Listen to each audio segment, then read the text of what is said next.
Hi friends, എല്ലാവർക്കും Mallu economics YouTube ചാനലിലേക്ക് സ്വാഗതം.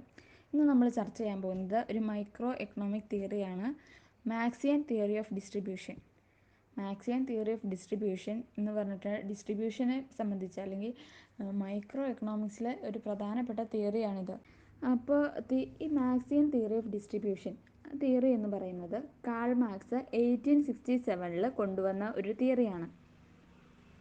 തിയറിയുടെ ബേസ് എന്തെന്ന് വെച്ചിട്ടുണ്ടെങ്കിൽ ഈ in such a system there is Marx sought to explain the source of profit and its appropriation by the capitalist.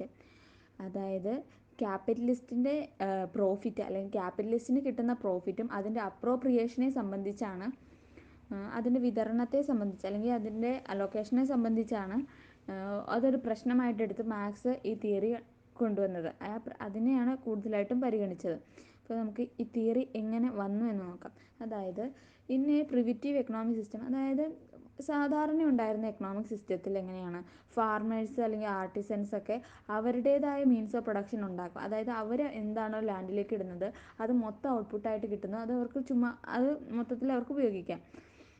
But ഒരു capitalist സിസ്റ്റത്തിലേക്ക് വന്നിട്ടുണ്ടെങ്കിൽ അവിടെ മൈനോറിറ്റി പീപ്പിളുടെ കയ്യിലാണ് ഈ മീൻസ് ഓഫ് പ്രൊഡക്ഷൻ ഇരിക്കുന്നുള്ളൂ. മൈനോറിറ്റി പീപ്പിൾ അതല്ലെങ്കിൽ ക്യാപിറ്റലിസ്റ്റ് സിസ്റ്റത്തിൽ മൈനോറിറ്റി പീപ്പിളുടെ കയ്യിലാണ് ഈ ലാൻഡും കാര്യങ്ങളും ഉള്ളൂ. അപ്പോൾ ഇവർ ലേബേഴ്സിനെ പണിയെടുപ്പിച്ച് ലേബേഴ്സിന് വേജ് കൊടുത്തുകൊണ്ട് നിലനിർത്തും. അങ്ങനത്തെ സമയത്ത് ഔട്ട്പുട്ടിൽ നിന്ന് കിട്ടുന്ന ഒരു മെയിൻ ഭാഗം തന്നെ ഇവർ പ്രോഫിറ്റായിട്ട് എടുക്കും. ക്യാപിറ്റലിസ്റ്റ് സിസ്റ്റത്തിൽ ക്യാപിറ്റലിസ്റ്റുകൾ എടുക്കുന്ന ഒരു മെയിൻ ഭാഗം തന്നെ പ്രോഫിറ്റായിട്ട് എടുക്കും. ഇങ്ങനെ വരുന്ന ഒരു സന്ദർഭത്തിൽ അവിടെ ഡിസ്ട്രിബ്യൂഷൻ്റെ കാര്യത്തിലും അല്ല അപ്രോപ്രിയേഷൻ്റെ കാര്യത്തിലൊക്കെ ഒരു പ്രശ്നമുണ്ടാകും. അവിടെ ഒരു പ്രോബ്ലം റേസ് ചെയ്യും, പ്രോബ്ലം ഓഫ് ഡിസ്ട്രിബ്യൂഷൻ. അപ്പം അങ്ങനെ വരുമ്പോൾ ആ ഒരു സിറ്റുവേഷനിൽ മാർക്സ് അത് പരിഹരിക്കാൻ വേണ്ടി കൊണ്ടുവന്ന തിയറിയാണ് Marxian theory of distribution. Marxian theory of distribution അദ്ദേഹം കൊണ്ടുവന്നത് അദ്ദേഹം അതിനായിട്ട് ഫോളോ ചെയ്ത വ്യക്തികൾ സ്മിത്തിൻ്റെയും റിക്കാർഡോയുടെയും തിയറീസിനെയാണ്. മാർക്സ് അപ്പോൾ മെയിനായിട്ടും എഴുതേണ്ട കാര്യം, marks sought to explain the source of profits and its appropriation by the capitalist. Source of പ്രോഫിറ്റും അതുപോലെ തന്നെ ക്യാപിറ്റലിസ്റ്റ് ഇതിങ്ങനെ അപ്രോപ്രിയേറ്റ് ചെയ്യുന്ന അപ്രോപ്രിയേഷൻ ഓഫ് ദ ക്യാപിറ്റലിസ്റ്റും കൂടെയാണ് മെയിനായിട്ട് വരുന്ന കാര്യങ്ങൾ. ഇതാണ് മെയിനായിട്ടും മാർക്സ് പരിഗണിച്ച കാര്യം. ഇപ്പോൾ ഈ ഒരു കേസിൽ ലേബർ എന്ന് പറയുന്നത് സബ്സിസ്റ്റൻസ് വേജ് ആണ്. അതായത് സപ്ലൈ പ്രൈസ് ഓഫ് ലേബർ എന്ന് പറയുന്നത് ഗിവൺ ആണ്. സപ്ലൈ പ്രൈസ് ഓഫ് ലേബർ എന്ന് പറഞ്ഞാൽ നിശ്ചയിച്ച് വെച്ചിരിക്കുന്ന കാര്യമാണ്. അപ്പോൾ the reason for this is because of the ഇങ്ങനെ നമ്മൾ സപ്ലൈ പ്രൈസ് ഫിക്സ് ആണെന്ന് പറയാനുള്ള കാരണം എന്തെന്ന് വെച്ചിട്ടുണ്ടെങ്കിൽ അവിടെ existence of reserve army of unemployed workers, അവിടെ അൺഎംപ്ലോയിഡ് വർക്കേഴ്സിൻ്റെ ഒരു റിസർവ്ഡ് ആർമി ഉണ്ട്. അവർക്ക് അൺഎംപ്ലോയിഡ് വർക്കേഴ്സിന് ഒരു കൃത്യമായിട്ടുള്ള ഒരു അവരുടെ എക്സിസ്റ്റൻസ് അവിടെയുണ്ട്. അതുകൊണ്ട് തന്നെ ഇവിടെ സപ്ലൈ പ്രൈസ് എന്ന് പറഞ്ഞത് ലേബറിൻ്റെ സപ്ലൈ പ്രൈസ് എന്ന് പറയുന്നത് ഗിവൺ ആണ്.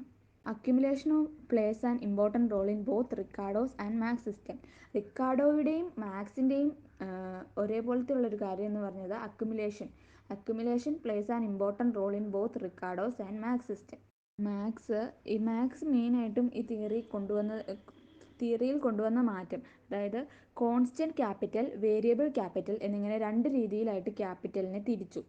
കോൺസ്റ്റൻറ്റ് ക്യാപിറ്റൽ എന്ന് പറഞ്ഞിട്ടുണ്ടെങ്കിൽ the value of means of production such as machines and raw materials അങ്ങനത്തെയുള്ള കാര്യങ്ങളുടെ വാല്യൂ ഓഫ് ദ ഈ മീൻസ് ഓഫ് പ്രൊഡക്ഷൻ്റെ വാല്യൂവിനെയാണ് കോൺസ്റ്റൻറ്റ് ക്യാപിറ്റൽ എന്ന് പറയുന്നത്.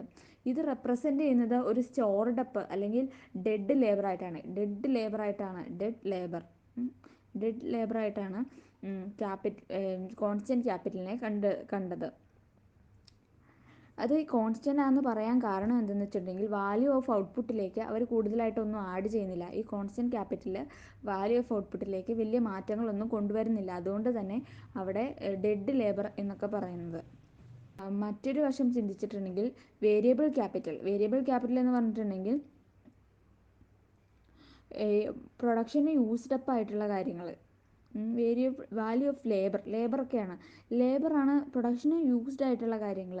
ലേബർ എന്ന് പറയുന്നത് ഒരു ലിവിങ് ലേബറായിട്ടാണ്. നേരത്തെ നമ്മൾ ഡെഡ് ലേബറാണ് കണ്ടത്, ഇത് ലിവിങ് ലേബറാണ്. ഇതാണെങ്കിൽ നമ്മുടെ സർപ്ലസ് അല്ലെങ്കിൽ സർപ്ലസ് ക്രിയേറ്റ് ചെയ്യും, അല്ലെങ്കിൽ ഔട്ട്പുട്ടിൽ നല്ല മാറ്റം കൊണ്ടുവരും. അങ്ങനെയൊക്കെ വരുന്നതുകൊണ്ട്, ഒരു വേരിയബിലിറ്റി കൊണ്ടുവരുന്നതുകൊണ്ട് ഇതിനെ വേരിയബിൾ ഫാക്ടേഴ്സ് എന്ന് പറയുന്നു. മെയിനായിട്ടും ക്യാപിറ്റലിനെ രണ്ടായി തിരിച്ചു, കോൺസ്റ്റൻറ്റ് ക്യാപിറ്റൽ എന്നും വേരിയബിൾ ക്യാപിറ്റൽ എന്നും. കോൺസ്റ്റൻറ്റ് ക്യാപിറ്റൽ എന്ന് പറഞ്ഞിട്ടുണ്ടെങ്കിൽ മെഷീൻസ്, റോ മെറ്റീരിയൽസ്, അങ്ങനത്തെയുള്ള കാര്യങ്ങൾ. അത് റെപ്രസെൻ്റ് ചെയ്യുന്നതിന് സ്റ്റോർഡ് അപ്പ് അല്ലെങ്കിൽ ഡെഡ് ലേബർ എന്നൊക്കെ പറയും. ഇങ്ങനെ കോൺസ്റ്റൻറ്റ് ക്യാപിറ്റലാണെന്ന് പറയാൻ കാരണം എന്തെന്ന് വെച്ചിട്ടുണ്ടെങ്കിൽ വാല്യൂ ഓഫ് അല്ലെങ്കിൽ ഔട്ട്പുട്ടിലേക്ക് കൂടുതലായിട്ടൊന്നും ആഡ് ചെയ്യുന്നില്ല, അത് കാരണം ഔട്ട്പുട്ടിലൊന്നും വലിയ മാറ്റങ്ങൾ വരുന്നില്ല, അതുകൊണ്ട് തന്നെ കോൺസ്റ്റൻറ്റ് ക്യാപിറ്റൽ എന്ന് പറയുന്നു. ഇനി അടുത്തത് വേരിയബിൾ ക്യാപിറ്റൽ, അതായത് പ്രൊഡക്ഷനിൽ ഏർപ്പെടുന്ന ലേബർ പവർ, യൂസ്ഡ് അപ്പ് ആയിട്ടുള്ള പവർ, അങ്ങനെയൊക്കെ ഉള്ളതൊക്കെയാണ് വേരിയബിൾ ക്യാപിറ്റൽ എന്ന് പറയുന്നത്. അതിനെ മാർക്സ് വിളിച്ചത് ലിവിങ് ലേബർ എന്നാണ് പറയുന്നത്. അത് ഔട്ട്പുട്ടിൽ കാര്യമായിട്ടുള്ള മാറ്റം കൊണ്ടുവരുന്നുണ്ട്, സർപ്ലസ് വാല്യൂ പ്രൊഡ്യൂസ് ചെയ്യുന്നുണ്ട്. റേറ്റ് ഓഫ് എക്സ്പ്ലോയിറ്റേഷൻ, അതായത് റേറ്റ് ഓഫ് എക്സ്പ്ലോയിറ്റേഷൻ എന്ന് പറഞ്ഞിട്ടുണ്ടെങ്കിൽ S/V. അതുകൂടാതെ മാർക്സ് വേറെ രണ്ട് ഇമ്പോർട്ടൻറ്റ് റേഷ്യോസും കൂടെ കൊണ്ടുവന്നു. ഒന്ന് ഓർഗാനിക് കമ്പോസിഷൻ ഓഫ് ക്യാപിറ്റൽ, പിന്നത്തേത് റേറ്റ് ഓഫ് പ്രോഫിറ്റ്. ഇതിൽ ഓർഗാനിക് കമ്പോസിഷൻ ഓഫ് ക്യാപിറ്റൽ എന്ന് പറയുന്നത് വളരെ ഇമ്പോർട്ടൻ്റ് ആയിട്ടുള്ളൊരു കാര്യമാണ്. Organic composition of capital C/V, അതായത് the ratio of constant to variable capital. Constant ക്യാപിറ്റലും വേരിയബിൾ ക്യാപിറ്റലും തമ്മിലുള്ള റിലേഷൻ്റെ റേഷ്യോ, അതിനെയാണ് ഓർഗാനിക് കമ്പോസിഷൻ ഓഫ് ക്യാപിറ്റൽ എന്ന് പറയുന്നത്. അല്ലെങ്കിൽ ഇങ്ങനെ പറയാം, the ratio of the means of production. Means of production രണ്ട് തരം ഉണ്ടല്ലോ, അപ്പോൾ അതിലെ machinery and raw materials to labour power എന്നും പറയാം. അങ്ങനെ രണ്ട് തരത്തിൽ പറയാം. അപ്പോൾ ഓർഗാനിക് കമ്പോസിഷൻ ഓഫ് ക്യാപിറ്റൽ എന്ന് പറയുന്ന C/V, കോൺസ്റ്റൻറ്റ് ടു വേരിയബിൾ, ഈ വേരിയബിൾ ക്യാപിറ്റലിൻ്റെ ഈ റേഷ്യോ എന്ന് പറയുന്നത് ഇമ്പോർട്ടൻ്റ് ആണ്. അടുത്തത് the rate of profit, S/C+V. S/C+V എന്ന് പറയുന്നത് is the ratio of surplus value to the value of total capital employed. അതായത് റേറ്റ് ഓഫ് പ്രോഫിറ്റ് എന്ന് പറയുന്നത് ഔട്ട്പുട്ടിൽ എന്തോരം സർപ്ലസ് കൊണ്ടുവന്നു, അതുപോലെ തന്നെ നമ്മൾ ആദ്യം ക്യാപിറ്റലിൽ എന്തോരം എംപ്ലോയിഡ് ചെയ്യിച്ചു, അപ്പം അതിൻ്റെ രണ്ടിൻ്റെയും കൂടെ റേഷ്യോ ആണ് റേറ്റ് ഓഫ് പ്രോഫിറ്റ് എന്ന് പറയുന്നത്. S/C+V, ratio of surplus value to the value of total capital employed. Marx believe that in the long run the rate of profit will fall. Marx believe ചെയ്തത് in the long റണ്ണിലെ rate of profit എന്ന് പറയുന്നത് കുറയും. അദ്ദേഹം അതിൻ്റെ argument കൂടുതലായിട്ട് വിശദീകരിച്ചിട്ടുണ്ട്. അതായത് 3 ടൈം ആയിട്ട് കാണിക്കാം. First, to the basic process of accumulation in a capitalist economy the organic composition of capital increases over time. ആദ്യത്തെ കേസ് പറയുകയാണെങ്കിൽ, ഒരു ക്യാപിറ്റലിസ്റ്റ് എക്കോണമിയിൽ ഈ അക്യുമുലേഷൻ പ്രോസസ്സ് നടക്കുമ്പോൾ ഓർഗാനിക് കമ്പോസിഷൻ ഓഫ് ക്യാപിറ്റൽ എന്ന് പറയുന്നത് ഓവർ ടൈം പീരീഡിൽ ഇൻക്രീസ് ചെയ്യും. ഓർഗാനിക് കമ്പോസിഷൻ ഓഫ് ക്യാപിറ്റൽ എന്താണെന്നറിയാലോ, കോൺസ്റ്റൻറ്റ് ക്യാപിറ്റലും വേരിയബിൾ ക്യാപിറ്റലും തമ്മിലുള്ള റേഷ്യോ, അതെന്ന് പറയുന്നത് ഇൻക്രീസ് ചെയ്തുകൊണ്ടിരിക്കും. രണ്ടാമത്തെ ഇതിൽ വരുമ്പോഴേക്കും, സെക്കൻഡിൽ increases in the organic composition of capital will lead to a fall in the rate of profit. അതായത് ഈ ഓർഗാനിക് കമ്പോസിഷൻ ഓഫ് ക്യാപിറ്റലിൽ ഉണ്ടാകുന്ന വർധനവ് എന്ന് പറയുന്നത് റേറ്റ് ഓഫ് പ്രോഫിറ്റിനെ കുറയ്ക്കും. അതെങ്ങനെയാണെന്ന് പറയാം. അതായത് റേറ്റ് ഓഫ് സർപ്ലസ് വാല്യൂ എന്ന് പറയുന്നത് ഈ ഓർഗാനിക് കമ്പോസിഷൻ ഓഫ് ക്യാപിറ്റലിലെ ഇൻക്രീസിനെ ഓഫ്സെറ്റ് ചെയ്യുന്ന വിധത്തിൽ റേറ്റ് ഓഫ് സർപ്ലസ് വാല്യൂയും ഇൻക്രീസ് ചെയ്തുകൊണ്ടിരിക്കും.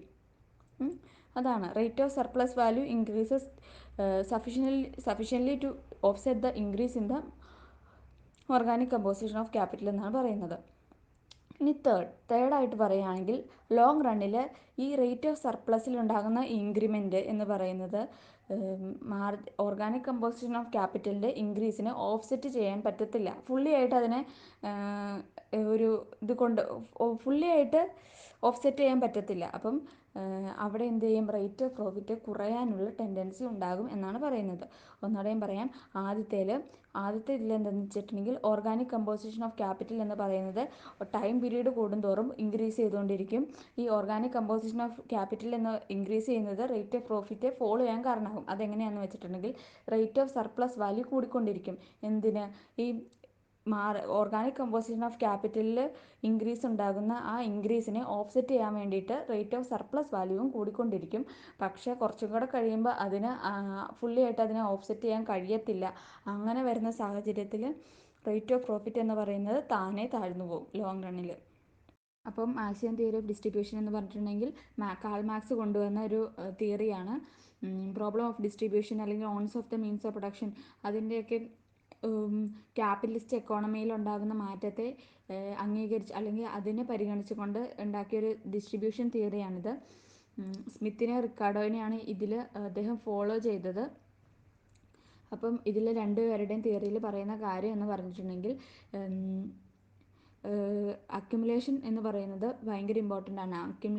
Accumulation place important role.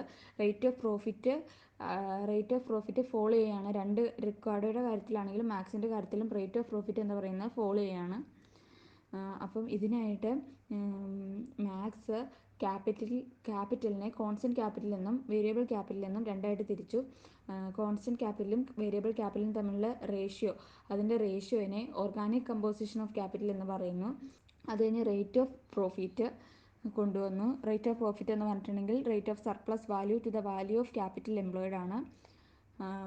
ഈ റേറ്റ് ഓഫ് പ്രോഫിറ്റ് എന്ന് പറയുന്നത് ലോങ് റണ്ണിൽ ഫോളോ ചെയ്യും. ഓക്കെ, അപ്പം വീഡിയോ ഇഷ്ടമായെങ്കിൽ ലൈക്ക് ചെയ്യണം, സബ്സ്ക്രൈബ് ചെയ്യണം. എന്തെങ്കിലും തിയറീസ് ആവശ്യമുണ്ടെങ്കിൽ കമൻറ്റ് സെക്ഷനിൽ ഇട്ട് കഴിഞ്ഞാൽ വളരെ സിമ്പിളായിട്ട് ചെയ്തു തരും. ഓക്കെ, അപ്പോൾ താങ്ക് യു.